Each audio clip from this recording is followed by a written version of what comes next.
Olá,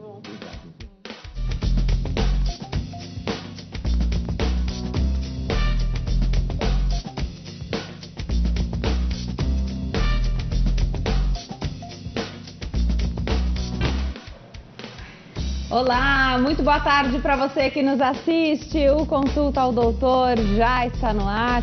Que prazer ter a sua companhia aí do outro lado. E eu sempre agradeço que mais do que a sua audiência, mais do que a sua companhia, eu sei que nós temos a sua confiança. Então aproveita a oportunidade para hoje esclarecer todas as suas dúvidas sobre ronco e apneia do sono. Quem tira as nossas dúvidas, meus convidados, hoje temos dois convidados. A fonoaudióloga, a doutora Giovana Diaféria, e também o otorrinolaringologista, doutor Danilo Esguilar. Estou muito feliz de recebê-los aqui. Obrigada por terem vindo. Muito obrigado. Obrigada. Hoje a gente fala sobre esse assunto que tem uma abordagem multidisciplinar e em outras ocasiões, entrevistando fonoaudiólogos e otorrinolaringologistas, nós já falamos que existe um trabalho em conjunto, uma parceria muito forte entre fono e otorrino. A gente vai entender como é que essa situação se estabelece aqui quando o assunto é ronco e apneia do sono também. Então você que está em casa sabe que pode participar do programa. Você liga para cá no 0 operadora 11 3337 5886. Participa pelas redes sociais e vocês já sabem os caminhos, eu vou repetir.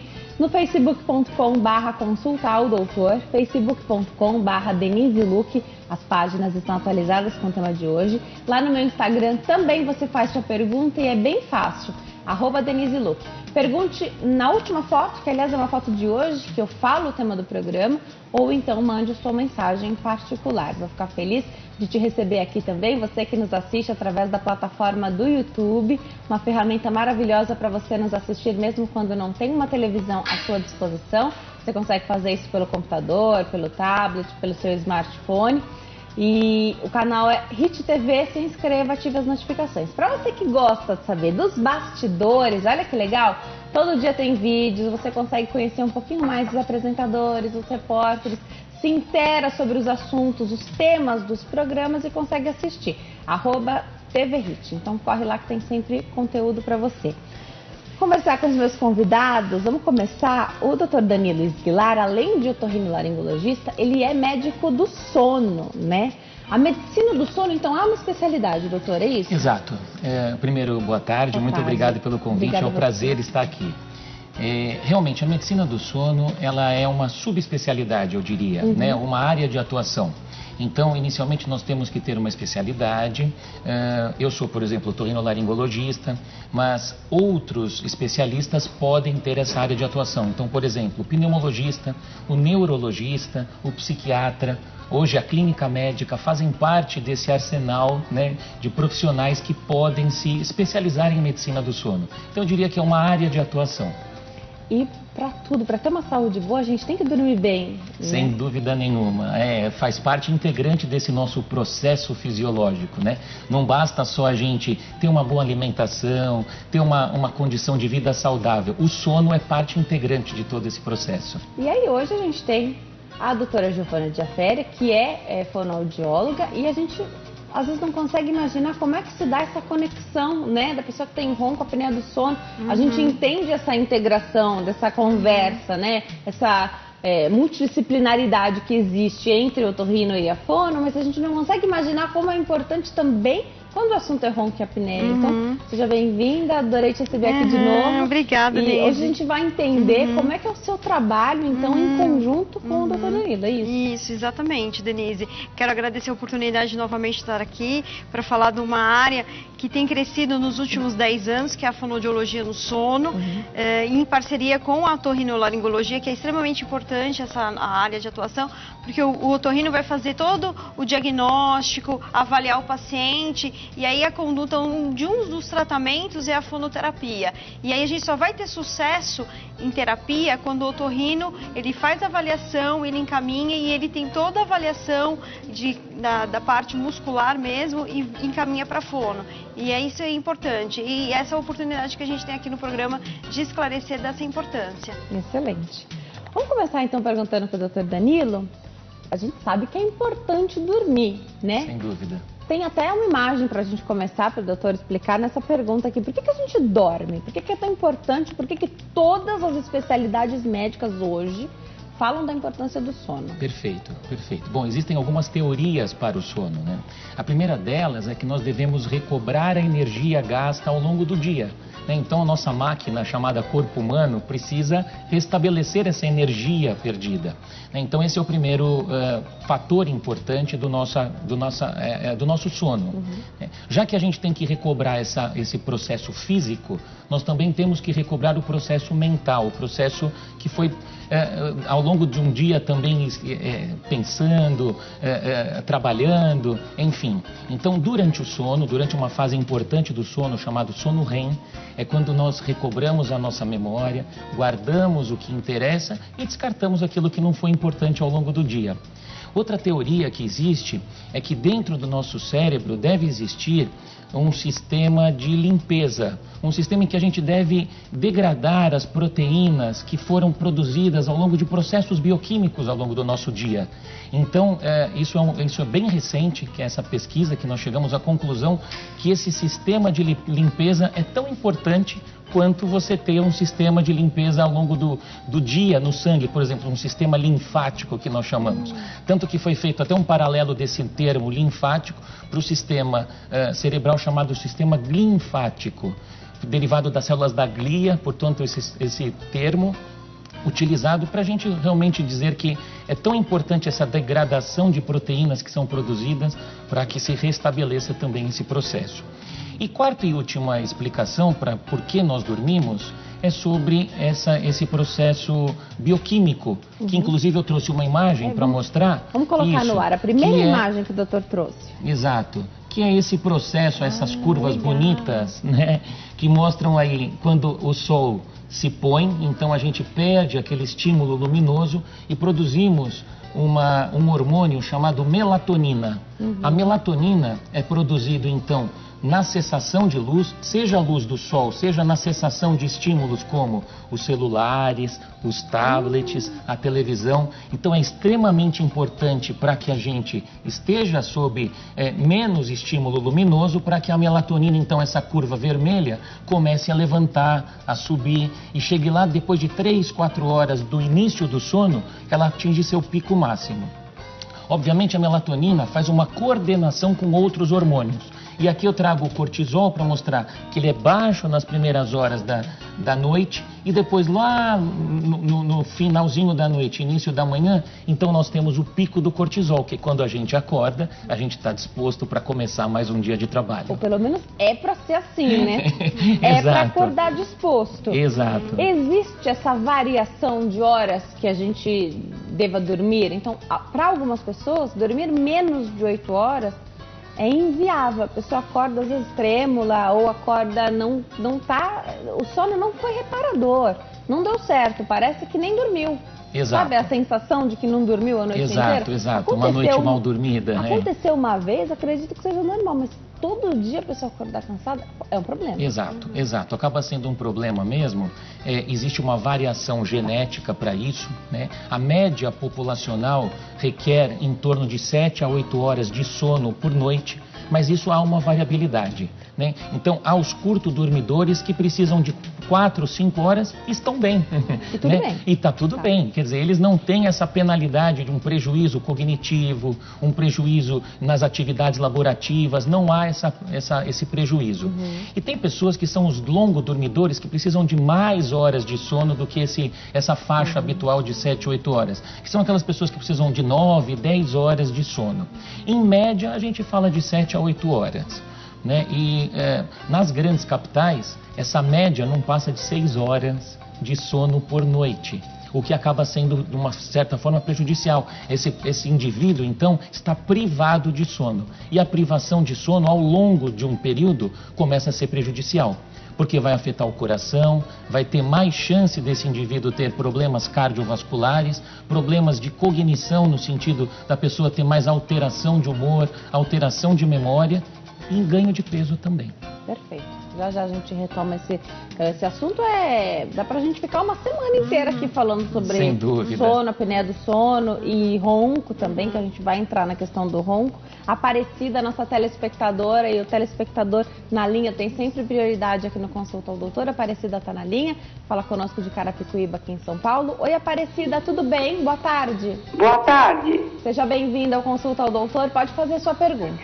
Então, é o seguinte, há 5 anos atrás, assim, do nada, eu tive um problema, assim, que eu parei de dormir. Aí eu não conseguia dormir nem de dia e nem de noite. Era direto, assim, eu fiquei um mês sem dormir, nem de dia nem de noite, nem de dia nem de noite.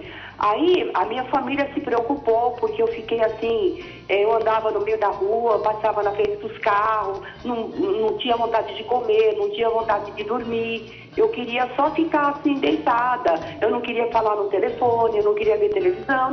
Foi de repente que aconteceu isso comigo. Aí eu procurei o neuro, né? Eu tô com ele até hoje, faz 5 anos. Eu tomo 4 tipos de medicação, porque é fórmula, né? O Bromazepam eu tomo 6 miligramas e tenho Cataegros e tenho valeriana e tem mais um outro remédio que eu tomo também, né? Que está incluído na fórmula. Então são muito remédio que eu tomo e eu não consigo parar de tomar, porque se eu parar, eu não consigo dormir. Eu só durmo mesmo no efeito desses medicamentos.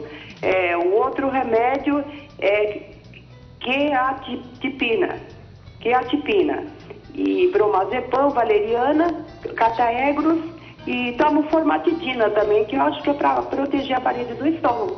Agora eu queria saber a causa, assim, que de uma hora para outra eu deixei de dormir e se eu não tomar os remédios eu não consigo dormir. Eu gostaria que o doutor me respondesse assim, tá bom? Obrigada, Aparecida. Um beijão pra você. Obrigada eu, querida. Fica com Deus, viu? Amém, você também. Tchau, tchau. Como é que a gente ajuda a Aparecida? A medicina do sono é um pouco investigativa mesmo, aquela coisa do Sherlock Holmes, né? Então a gente tem que ir atrás realmente da causa, né? Isso que a nossa telespectadora descreveu provavelmente é um quadro de insônia, né? E as insônias, elas normalmente se instalam num período que eu chamo de um período de quebra, normalmente, né? Então, assim, a morte de um ente querido, o filho que saiu de casa, uma separação, uma angústia, né? Então, normalmente são os fatores precipitantes, predisponentes e os perpetuantes. Uma vez ocorrendo isso de forma aguda, e nós chamamos uma insônia aguda em torno de 3 meses de ocorrência, então isso pode ser de forma aguda e depois isso reverte com o passar do tempo. Porém, se perdurar acima de 3 meses é o que nós chamamos de insônia crônica e aí sim requer atendimento, tratamento para essa pessoa que precisa de ajuda mesmo porque precisa dormir. As ajudas basicamente são pautadas em medicamentos, como ela falou pra gente, em fórmulas, né? Então, e aí tem remédios para ajudar a dormir, remédios realmente para conseguir diminuir um pouco a ansiedade, o estresse, eventualmente depressão, e principalmente, né, não é só tratamento medicamentoso, é toda essa terapia comportamental que deve ser utilizada, então ela ficar mais tranquila, higiene do relaxar. sono, Higiene do sono, tá. isso entra em relação a esse aspecto de higiene do sono, né? Ela dormir no horário correto, se alimentar de forma correta. Uma rotina mesmo. E fazer exatamente esse ritual do sono, né? Isso, de certa forma, é fantástico para a combinação psicoterapêutica e medicamentosa. Agora vamos lá. Depois eu volto em algumas questões aqui que eu vou deixar para trás. Vamos para a figura 2? Tem figura 2, 3, 4 que a gente vai mostrar na sequência para o doutor falar o que são ronco e apneias. Então, ronco, o barulho que se faz dormindo, né? Mas tem diferença entre o ronco, um ronco e outro? Perfeito. Então, olha essa cena. O marido né? ronca, a esposa tá bem chateada. Característica, né? Aí a gente tem assim, será que a gente trata o ronco do marido ou a insônia da mulher, né? Então, de fato, esse é um problema corriqueiro nas grandes famílias, né? Em todos os locais aí do Brasil, do mundo. que são realmente os roncos, as apneias, e isso vai quebrar as nossas horas preciosas de sono, né? A gente já vai chegar nesse aspecto, então deixa eu só explicar para vocês o que é o ronco. O ronco... Já a gente fala das amígdalas. São grandes essas, né? Essas são bem grandes. Fala. O ronco nada mais é do que o ar que passa por um arcabouço, seja um arcabouço esquelético do nariz, seja um arcabouço muscular da faringe. Então o ar passa de forma turbilhonada frente a um estreitamento, seja no nariz, seja na faringe. A apneia é quando esse tubo muscular fecha simplesmente. Então o ar tenta vencer essa passagem e não perde mesmo. Perde, a pessoa para de respirar. E ela fica fazendo um esforço para tentar recobrar o processo ventilatório, respiratório dela. Então o ronco passa de forma turbilhonada, o ar. A apneia, o ar tenta passar nesse estreitamento e não vence essa passagem. Pode ter apneia sem ronco? Mais raro.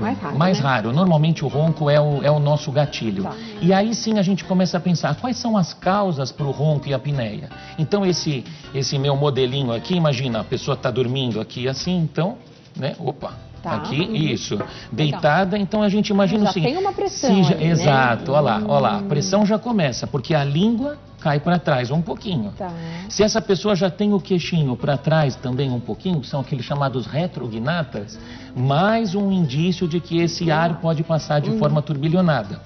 E outra coisa que a gente vê são as amígdalas. Que aí sim volta para nossa aquela figura, aquelas mostrando são grandes. Isso, mas eu tive que trazer uma figura assim grande para impressionar vocês e mostrar que aquelas duas bolotinhas ali ao lado que nós estamos vendo são as amígdalas. Que você imagina, essa pessoa, por exemplo, está sentada, já diminui a passagem de ar. Já diminui. Agora você imagina durante o sono em que há um relaxamento do tônus muscular, isso cai lá para trás e faz com que o ar não consiga passar. Isso é o ronco e a apneia. Então, a principal hipótese para isso é realmente um fator anatômico, como nós mostramos. Perfeito. Tem a questão da obesidade aqui também? Sem dúvida. Se a gente falou então de fatores anatômicos, existem outros fatores, não é? Então, a deposição de gordura não é só na região abdominal, vem na região cervical também. Olha aí o nosso modelo, né?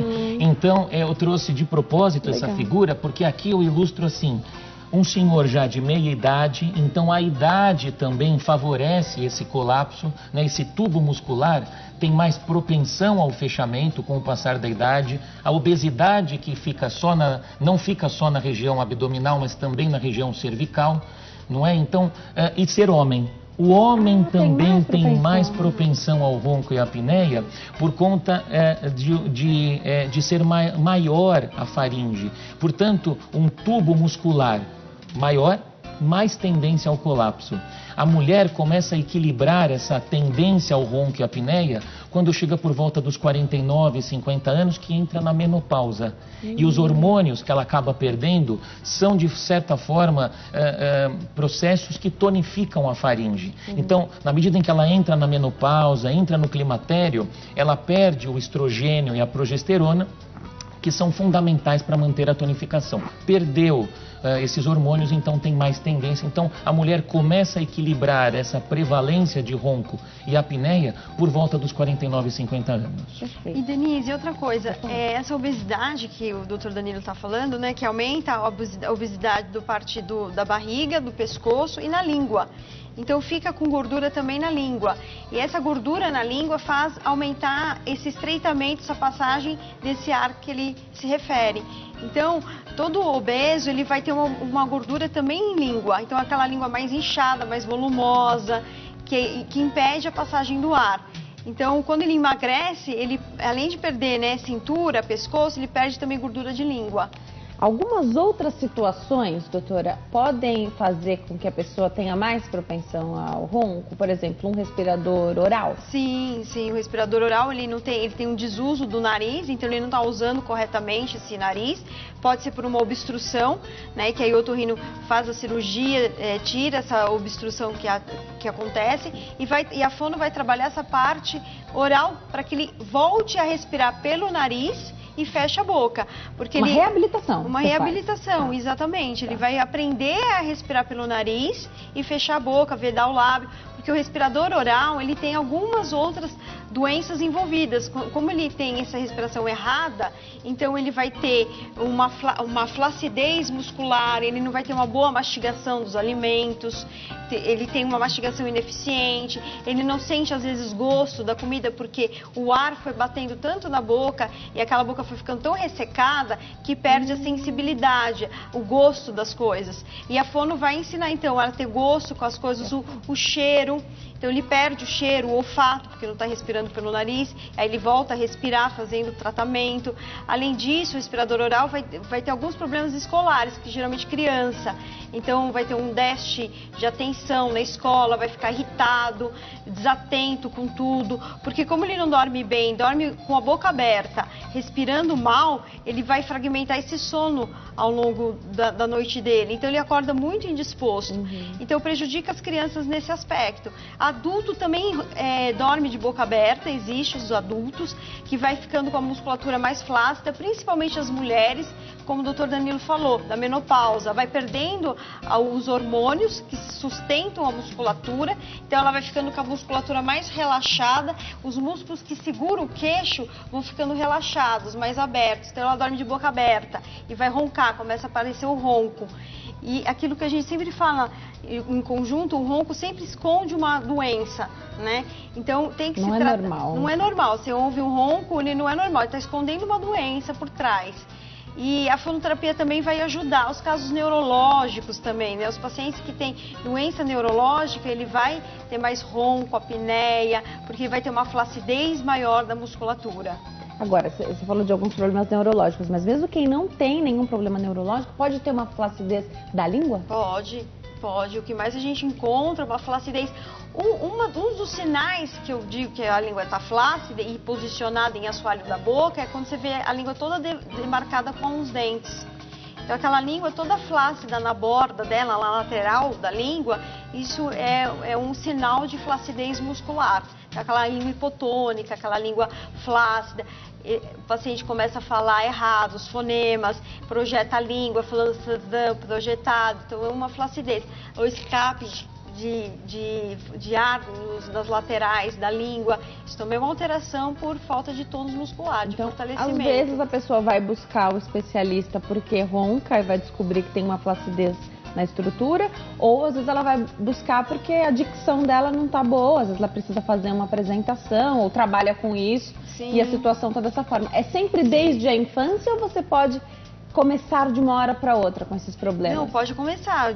Ainda mais os pacientes obesos, né? Começam a engordar muito. Você falou que engorda a língua, né? Engorda a língua e ele começa a ter essa obesidade. Mas assim, isso, a dicção, os atores, os repórteres vão procurar fono e aí você vai investigar. Realmente tem um ronco, tem uma apneia. Ele nunca se envolveu. E isso normalmente vem desde a infância. Eu acho que esse é o grande X que a gente pode alertar toda a nossa população em relação à prevenção, né? Porque se a gente detecta melhor, exatamente, né? As crianças que são os respiradores orais, fruto de uma hipertrofia de amígdala que nós mostramos e muitas vezes de um outro tecido que fica na região do nariz chamado adenoide. Que a gente conhece como carne esponjosa. Que é a carne esponjosa, isso. Então a gente vai prevenir esse roncador e esse apneico do futuro. Não vai sofrer, a pessoa que não vai sofrer, né? Exato, vai resolver rápido, então vai ele passa com o otorrino, a gente vai fazer toda essa avaliação, precisa fazer, por exemplo, a retirada dessas amígdalas, dessa adenoide, e na medida em que a gente faz esse processo cirúrgico, a gente encaminha para a fono para fazer a complementação respiratória, uma reabilitação respiratória dessa criança, de vedamento labial, reaprender a respirar pelo nariz ou aprender, porque nunca respirou de forma satisfatória pelo nariz. Né? Então essa conversa otorrino e fono, nesse primeiro momento, é muito importante e eu destaco muito, principalmente a prevenção, porque tratar a criança nesse momento é preveni-la de uma apneia futura. E é uma via de mão dupla aqui, né? Porque às vezes a mãe vai buscar fono porque a criança está com uma dicção ruim, já era para estar falando direitinho, né? E aí não tá. Às vezes a mãe esperta vai rapidinho buscar fono e você acredita que seja necessário fazer. Às vezes existe algo estrutural, precisa fazer uma cirurgia, não tem como resolver só com o exercício. Então, é uma via de mão dupla sim, aqui. Sim, corretamente. As mães procuram a fono, né? Porque a escola também encaminha, os professores da escola veem aquela alteração, encaminha para a fono. E a fono encaminha para o otorrino para ver se não tem alguma obstrução, alguma coisa por trás disso. Né? E se não tiver, é fazer fonoterapia. E se tiver, o otorrino trata e depois vem para a fono. Sem dúvida. E é importante destacar que existem os tratamentos clínicos também. Nem todo mundo precisa de cirurgia e vai para a cirurgia.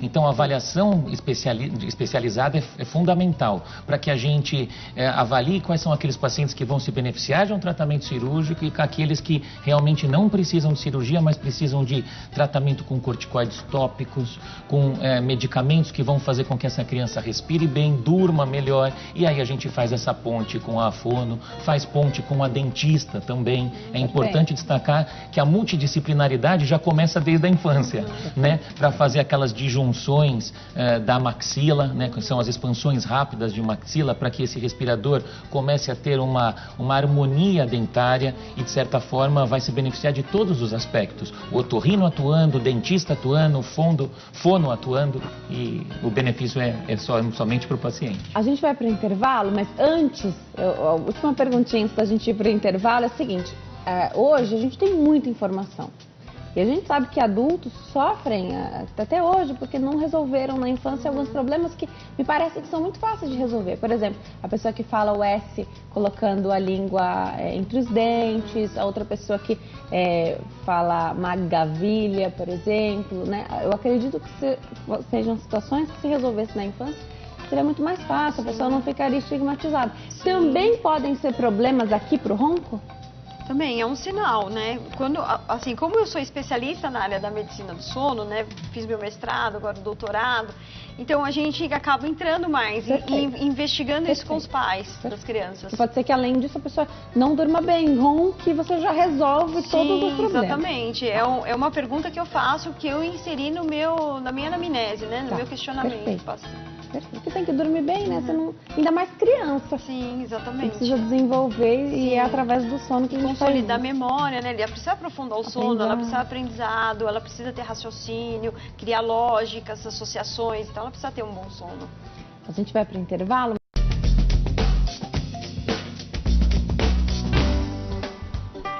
Nós estamos de volta. Hoje o Consulta ao Doutor tem 2 especialistas para nos explicar sobre ronco e apneia do sono. Eu tenho o prazer de receber a doutora Giovana Diaféria, ela é fonoaudióloga, e o doutor Danilo Esguilar, que é otorrinolaringologista e médico do sono. Estão explicando tudo para nós.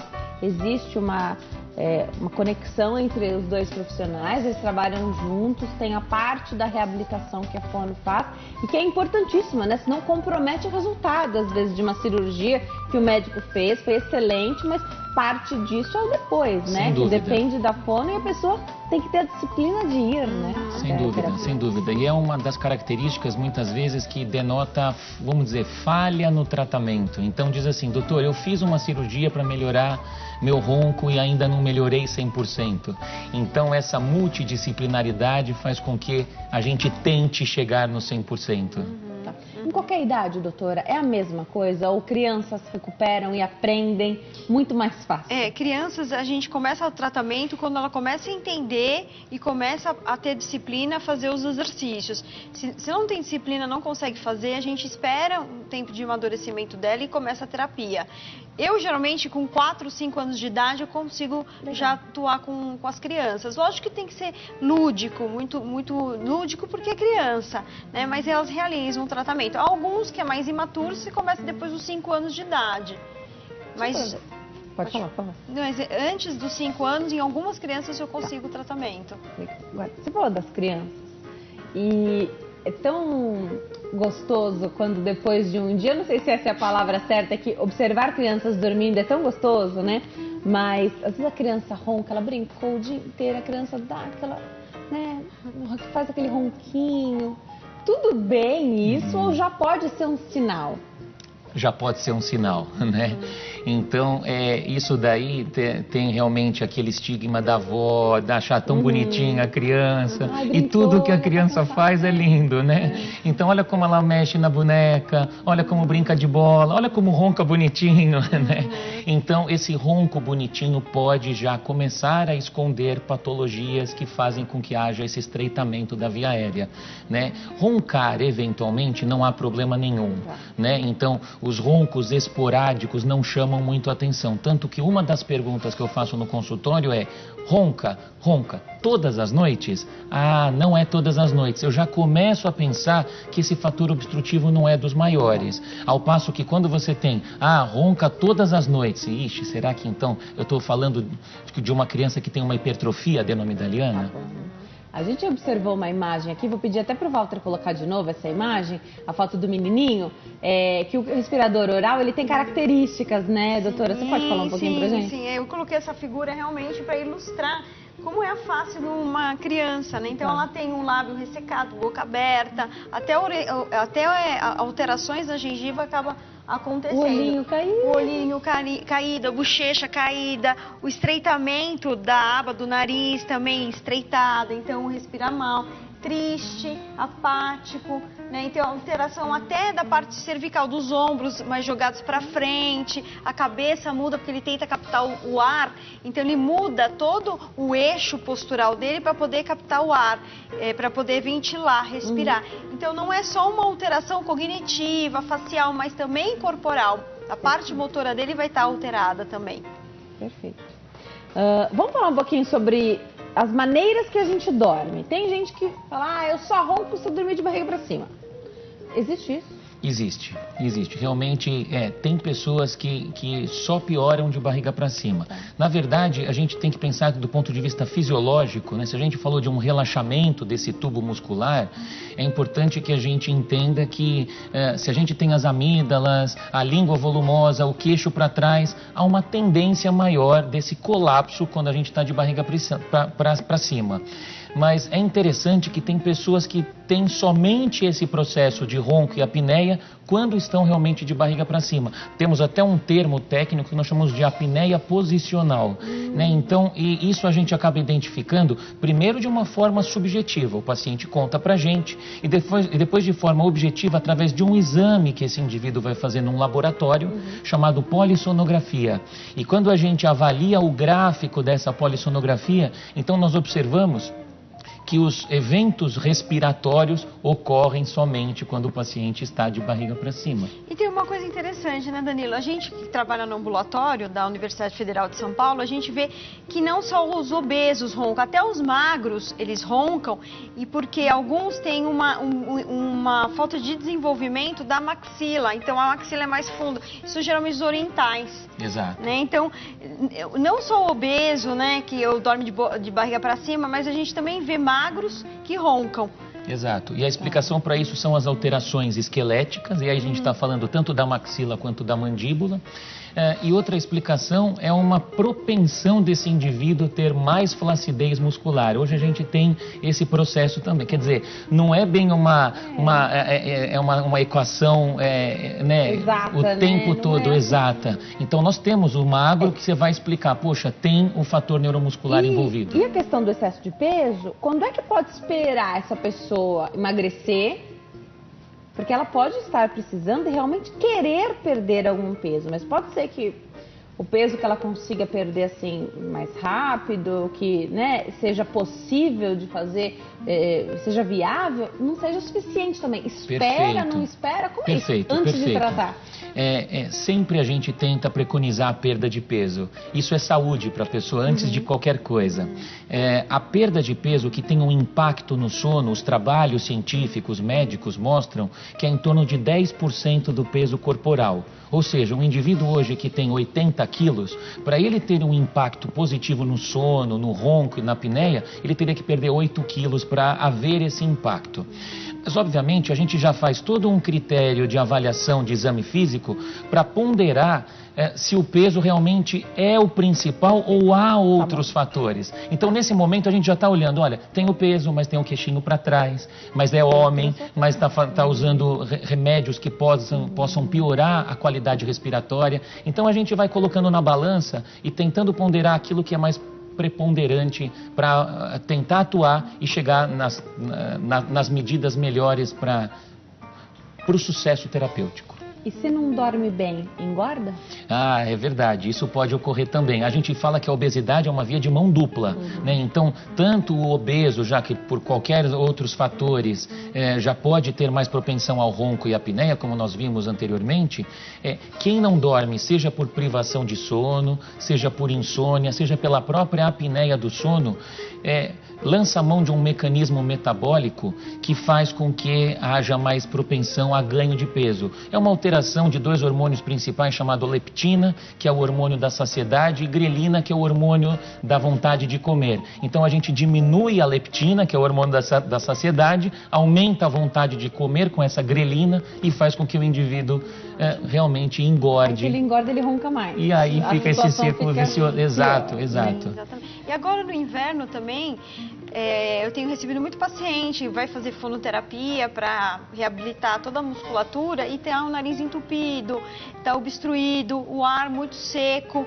eles se queixam demais. Não sei como que o Danilo atua nessa área, mas eu vejo a necessidade deles cada vez mais usar a medicação, limpar bem esse nariz com soro fisiológico, usar medicação para poder ter um bom sucesso terapêutico. Então, agora no inverno, esse inverno que está sendo pior por conta da seca, eu tenho reparado que os pacientes têm se queixado muito mais de ronco e apneia. Sem dúvida. O paciente que não respira bem pelo nariz, obviamente vai lançar mão de respirar mais pela boca, tem mais tendência a essa rotação, os alérgicos, e a rotação da mandíbula, quando a gente está dormindo, leva a um estreitamento da faringe também. Então a gente está falando de alguns mecanismos, imagina quantos, né? É a língua, é o queixo, é a rotação da mandíbula que faz com que haja esse estreitamento. A boa notícia é que tem tratamento, né? Para ronco, tem tratamento para apneia do sono. Eu queria que vocês falassem um pouquinho quais são os tratamentos que hoje a gente tem disponíveis. A gente falou que tem cirurgia também, mas não é todo mundo que é candidato à cirurgia. E algumas pessoas até querem. Chegam já querendo fazer uma cirurgia. Eu acredito que as pessoas queiram resolver o problema assim, muito. Fica a cargo do médico, né? Porque a cirurgia quem faz é o médico, então tá tudo certo. Mas tem gente que não, ao contrário, tem gente que nem busca o profissional com medo do caso ser cirúrgico. Exato, exato. Então você está levantando um ponto extremamente importante, que é muitas vezes buscar o tratamento sem um efetivo diagnóstico. Perfeito. Né? Ir, por exemplo, a um dentista para confeccionar um aparelhinho chamado aparelho intraoral, sem antes ter a conformação diagnóstica, se ele realmente é candidato para esse tipo de terapêutica. Então, primeiro de tudo, estabelecer o diagnóstico efetivo. Isso se dá com o exame do sono, chamado polissonografia, se dá com uma avaliação criteriosa de exame físico, que a gente avalia nariz, avalia a orofaringe, a cavidade oral, avalia as condições esqueléticas da pessoa e, de certa forma, a gente consegue elencar quais pacientes são os melhores respondedores para determinado tipo de tratamento. Então, há pacientes que vão responder muito bem ao aparelho intraoral, outros pacientes que vão responder a cirurgias, outros pacientes que vão para a fonoterapia. E a Giovana está aqui para mostrar bem que muitos casos respondem a esse tipo de terapêutica de forma conservadora, sem requerer as cirurgias. Exatamente. Então, quando o paciente vem para a fonoterapia, ele vem com uma alteração realmente da posição da língua, a língua muito volumosa.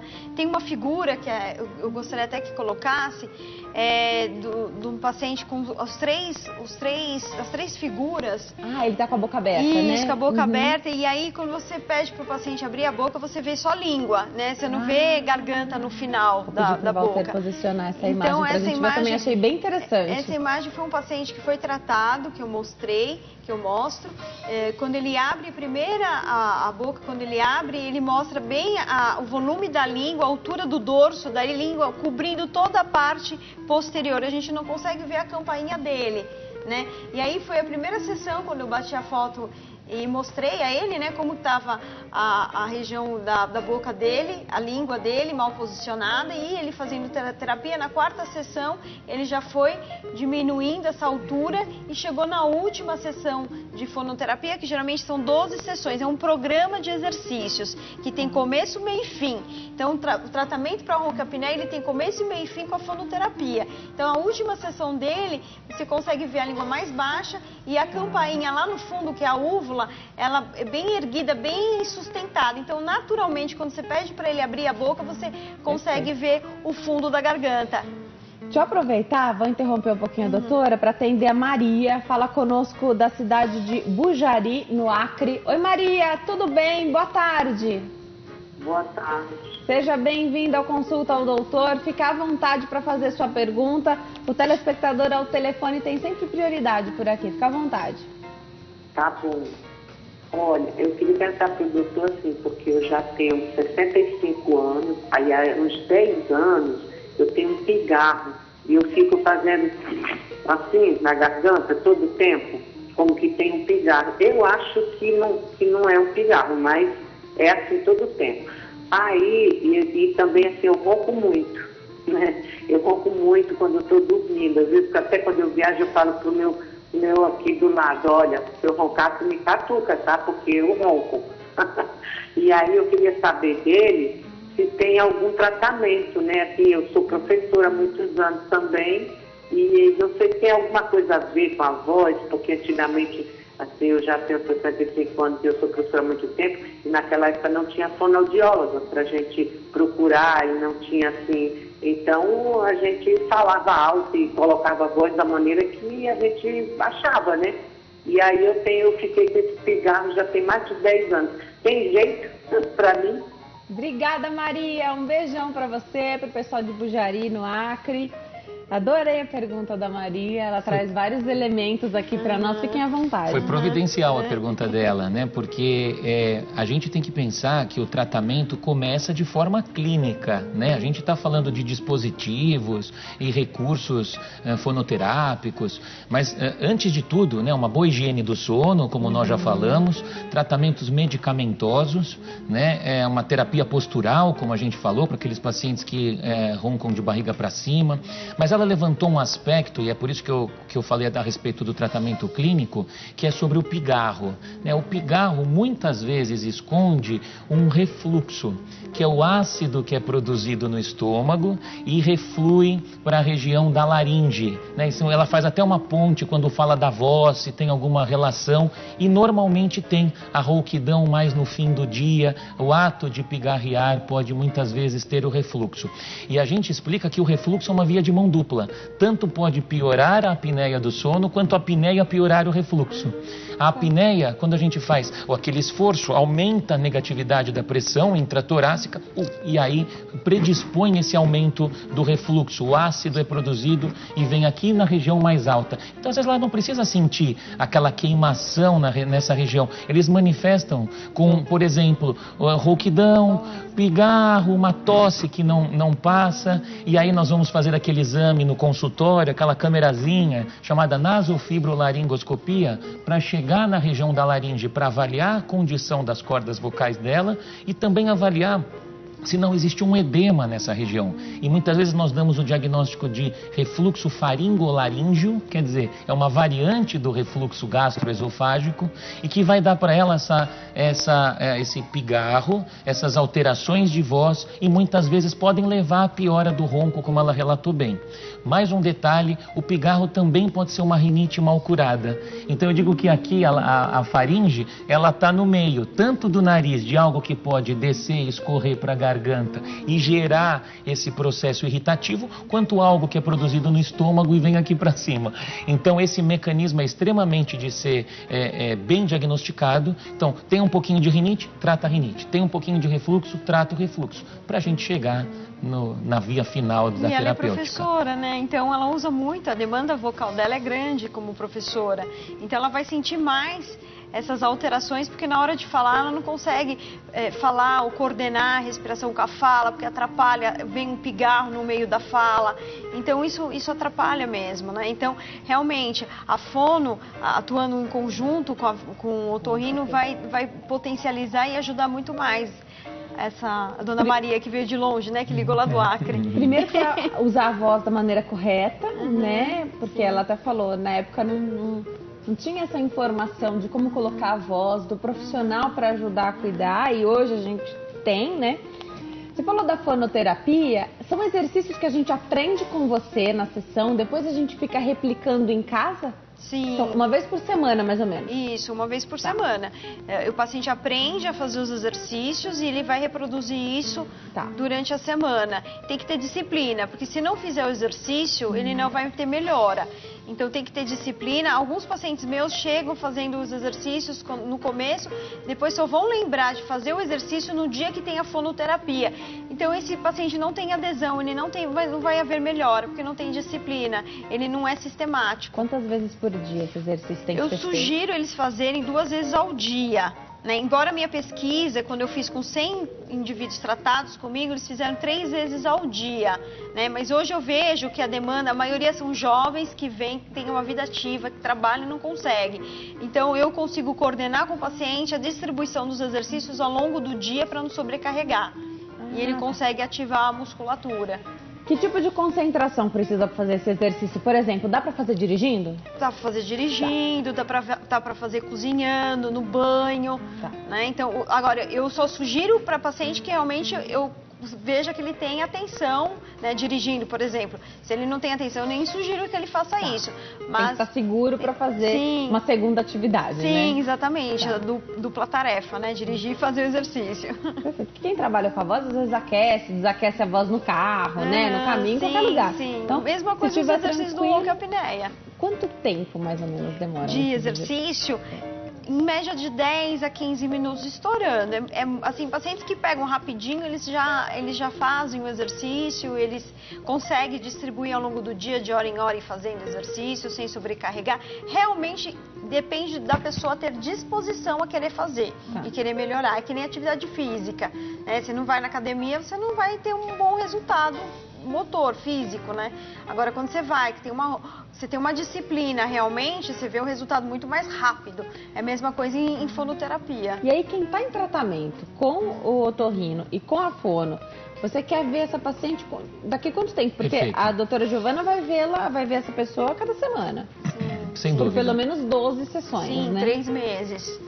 Isso, fica a ideia de que esse paciente possa ter melhorado depois das sessões de fonoterapia, e o desfecho é clínico, primeiramente. Ele vai chegar para você dizendo, olha, eu estou ótimo, eu estou dormindo melhor, minha qualidade de sono melhor, qualidade do dia melhor. E se a gente quiser ser mais criterioso, é pedir novamente o exame de polissonografia. Então, muitas vezes a gente pede a polissonografia pré-tratamento e depois pós-tratamento. Então a gente torna aquilo subjetivo de forma mais objetiva através de números. A polissonografia dá esses números para a gente. Índice de apneia, despertares, dessaturação. Isso é super importante para a gente entender se realmente foi efetivo. Vamos falar um pouquinho sobre esse exame? Eu vou me preparar para dar um recadinho, mas enquanto eu chego até lá, vou pedir para vocês falarem um pouquinho sobre a polissonografia. Claro que tem melhorado muito, os laboratórios têm se empenhado em fazer eu nunca fiz esse exame, mas eu conheço várias pessoas que já fizeram, algumas até compartilham no Instagram, né? Então fica fácil, se bem que tem uma determinada hora que tem que deixar o celular de lado, né? Então não pode ter mais esses estímulos. Fala um pouquinho, como é o resultado por dormir fora de casa, porque tem gente que fora de casa não dorme bem. Exato. Fala um pouquinho sobre isso, a necessidade de se fazer esse exame, né, para realmente fazer o diagnóstico da melhor maneira. Comenta um pouquinho enquanto eu chego até lá, por favor. Perfeito, claro. A polissonografia, então, ainda é o exame que nós chamamos de padrão ouro para a apneia obstrutiva do sono. Então, não só para os distúrbios respiratórios do sono, mas também para a gente diagnosticar uma série de distúrbios relacionados ao sono, como o sonambulismo, como insônia, como o movimento periódico dos membros. Então, não há dúvidas de que a polissonografia é o exame de eleição para se chegar num diagnóstico efetivo. E tem um dado na polissonografia que nos interessa muito, que é a saturação, né? Então, é o oxigênio no sangue.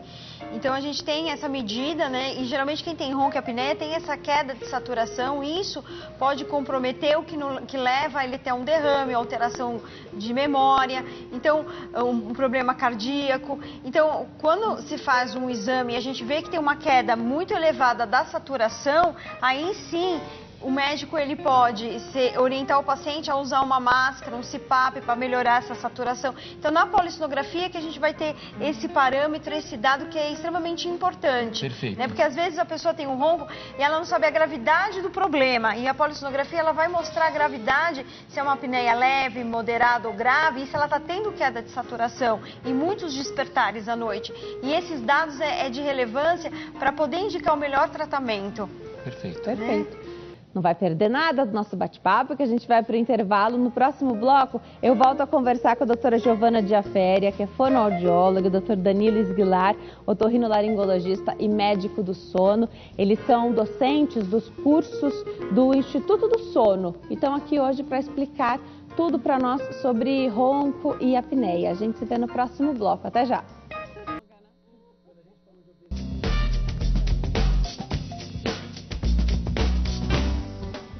Nós estamos de volta. Hoje o Consulta ao Doutor fala sobre ronco e apneia do sono. Eu tenho 2 especialistas aqui, um timaço, para nos explicar tudo sobre esse tema. A doutora Giovana Diaféria, que é fonoaudióloga, o doutor Danilo Esguilar, otorrinolaringologista, também médico do sono. Estamos falando sobre esse assunto que é tão interessante. Vou voltar aqui ao programa. Aliás, antes da gente voltar, eu perguntei aqui se alguém ronca, né? Enfim, alguns falam que sim, outros que não. E tem uma questão muito importante, porque quem mora sozinho não sabe se ronca, né? Tem alguns sinais que a gente tem ao longo do dia ou da noite, mesmo durante o sono, que possa dar esse indício para a própria pessoa perceber? Perfeito. Realmente, muitas pessoas moram sozinhas e não tem como ter o relato do parceiro de quarto para dizer se ronca ou não. Então, a gente lança a mão de algumas perguntas no consultório. A primeira delas é: como é sua qualidade de sono? Você acorda muitas vezes durante a noite? Você tem engasgos durante a noite? Né? Tem um questionário de escala de sonolência, né? Se tem períodos de cochilo durante o dia. Isso. E é o que eu ia falar, que a gente vai olhar também para o dia da pessoa. Né? Então, será que essa pessoa passa muito sonolenta, muito cansada, com aquela sensação de sono não reparador? Né? Então, mesmo morando sozinha, a pessoa pode ter algum insight para dizer: poxa, algo não vai bem com o meu sono. E aí procura uma especialidade para tentar esse suporte. Cochilar durante o dia? É fisiológico, né? Existe realmente uma tentativa de que os cochilos podem restabelecer realmente aquele soninho que a gente chama de fisiológico, principalmente depois do almoço, né? Quando a gente come, faz uma refeição, o sangue está voltado mais para a região da digestão. E aí falta, assim, bem sutil, um pouquinho de oxigênio na região cerebral. E isso faz com que a gente tenha aquele soninho fisiológico. Um cochilo que dura em torno de 20 a 30 minutos, próximo das horas de refeição, não fazem mal nenhum. Pelo contrário, restabelecem realmente a cognição. Qual é o grande senão aí? É esse cochilo ser por volta de 1 hora, 1h30, e ser próximo dos horários de dormir. Isto que não é interessante, porque aí você vai penitenciar o seu início do sono. E aí vai prejudicar a sua noite tranquila de sono.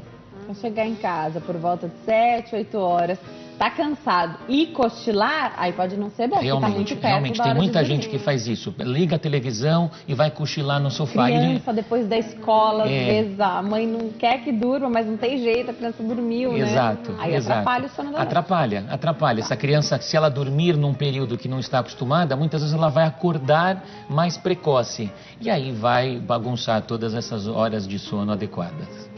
A pessoa vai ficar cansada no dia seguinte, sim, né? Então, se ela está sofrendo com essa essa situação, ela vai ficar... Não é só insônia que é o problema, o sono que não é reparador. Ela só dormiu, não é que ela ficou acordada.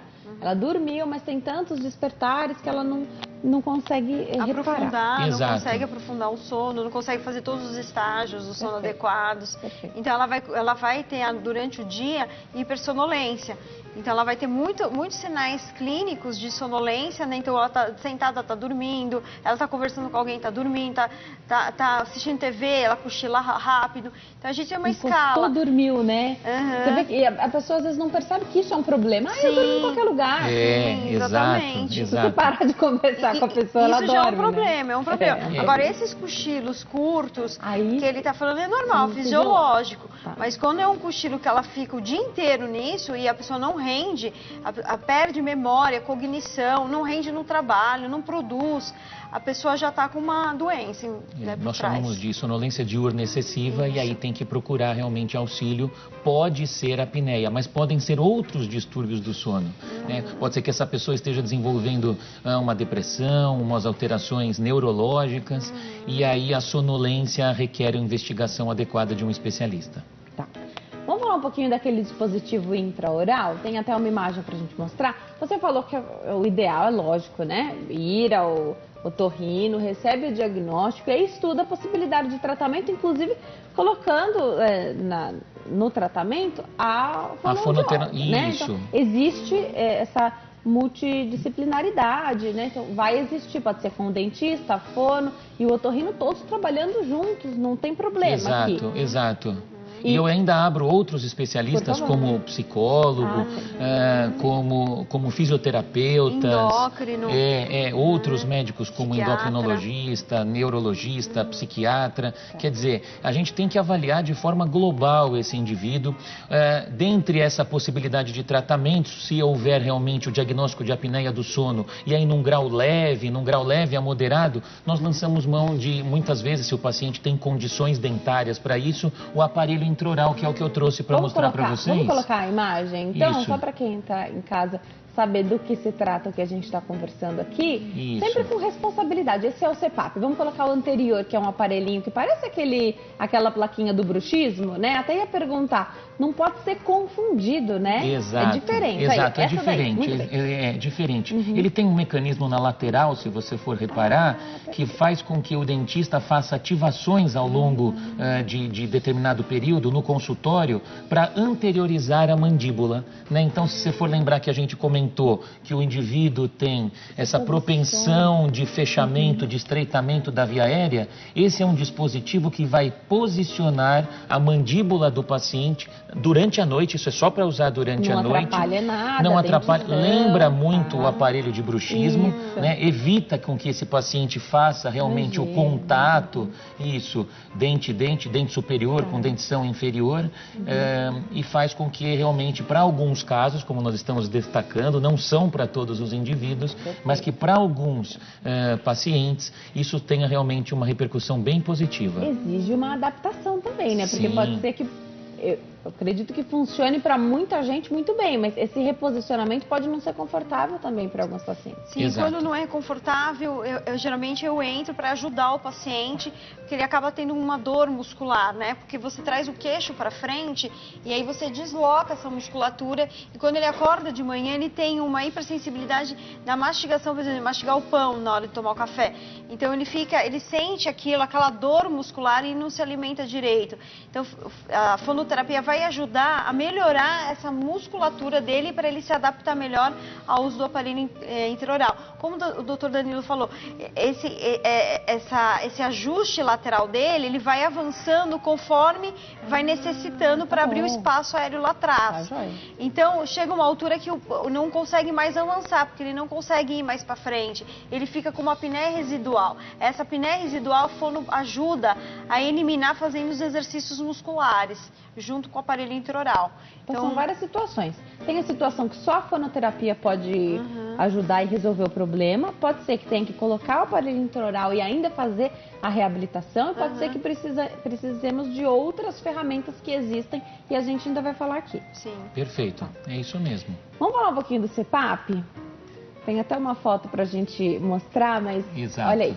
Esse também é um aparelho que é pequeno, né? E a primeira vez, eu me lembro, a primeira vez que eu falei sobre o CPAP aqui no Consulta ao Doutor, eu imaginei, como quem está em casa pode imaginar, aparelhos maiores que até existem, né? Exato. Aparelhos bem maiores que fazem com que a pessoa se sinta realmente presa a um equipamento e de fato ela está presa.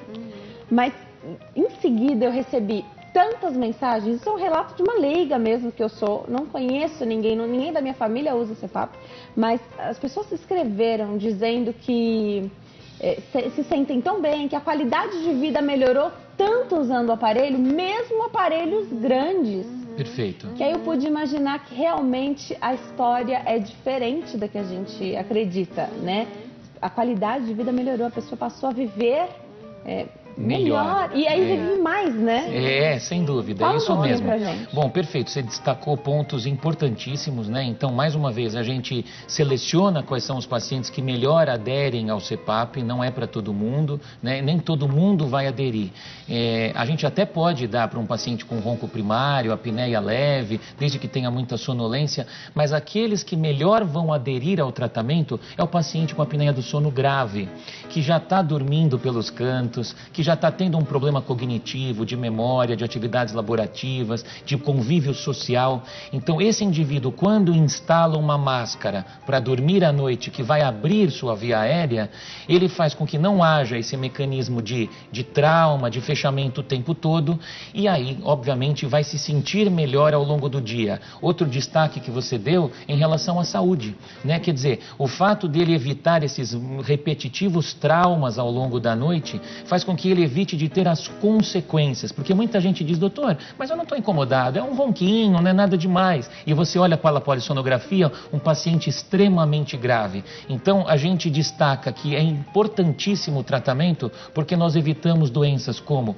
infarto agudo do miocárdio, alterações como arritmias cardíacas, alterações como os acidentes vasculares cerebrais, que são os derrames, né? Então, é extremamente importante nós diagnosticarmos quem é o paciente grave e a prevenção de doenças cardiovasculares futuras. O CPAP ele vem com esse estigma de colocação de máscara, ele não é oxigênio, ele é uma pressão positiva para manter a via aérea aberta o tempo integral que esse paciente estiver respirando. E aí, precisa de adaptação com a fono também? Também para usar o CPAP? Foi o tema do meu mestrado. Quando Legal. eu fiz um grupo, foram 4 grupos, né, no meu tratamento. O grupo placebo, que recebeu exercícios só cervicais, o grupo fonoterapia, o grupo CPAP e CPAP mais fonoterapia. Porque a gente viu que o grupo CPAP mais fono, a fono, ela ajuda, um efeito adicional dela é ajudar na adesão, porque o paciente não se acostuma com a pressão. A pressão às vezes é maior que 12 centímetros de água, é muita pressão para o paciente que não está habituado. Então, quando ele faz a fonoterapia, como eu mostrei aquele paciente que desce a língua, ele abaixa aquela língua, abre aquela estrutura toda de trás, o fluxo de ar que ele vai precisar é menor. Então, ele consegue se adaptar melhor ao uso do CPAP. O CPAP, às vezes, ele fica com uma incoordenação da respiração dele, humana, com a entrada daquele ar externo. Então, às vezes, ele não tem uma coordenação com isso. A fonoterapia vai ajudar ele a coordenar, a receber aquele ar, aquela pressão que está entrando, junto com o ar que ele respira. Então, ele consegue. Tem muitos que engolem o ar. Então, ele fala que fica com uma dor, acorda com uma distensão abdominal mesmo, porque ele engoliu o ar. Então, ele fica nessa incoordenação. E, às vezes, ele pega a aversão com o CPAP porque ele não gostou. Ele começa a ter dor. Pode adaptar. De adaptação. E existem as máscaras que o doutor Danilo vai falar, mas tem uma máscara que é a oronasal, que pega nariz e boca. Geralmente, quem respira pela boca tem que pôr essa máscara oronasal. E eles têm uma dificuldade da adaptação a essa máscara.